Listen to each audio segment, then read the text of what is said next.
Last year, we were treated to an incredible first-round playoff series between the Spurs and the Clippers.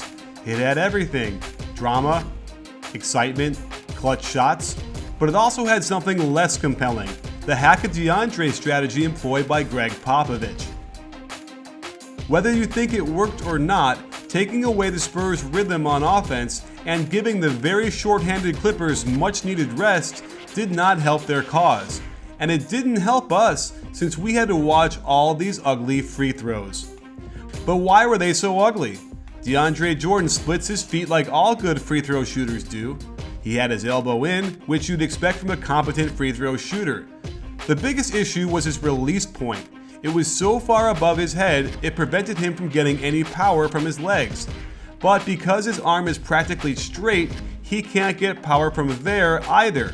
As a result, he was left to propel the ball with his wrist and the tiny bit of elbow straightening he could get. I had the chance to visit the Clippers at a training camp not long ago, and I was pleasantly surprised to see assistant coach Armand Hill working with him on his release point. Notice how he's bringing the ball right above his eyebrow, elbow bent at 90 degrees. He doesn't really use his legs, but a lot of big men don't. Since they're so strong, it's hard to keep the shot from going long.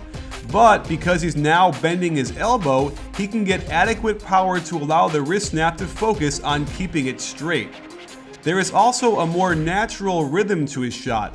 There is no longer a long pause as he gets to his release point, enabling that energy transfer to be smooth on his release.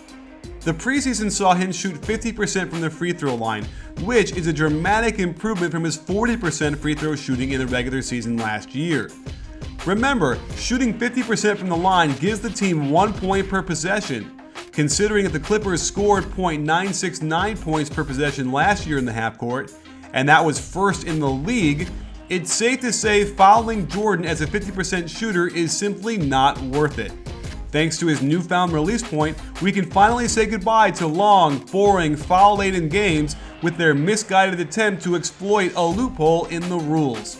I have no doubt with this form, DeAndre Jordan will shoot at least 50% from the line, and as he gets more comfortable with it, closer to 70%.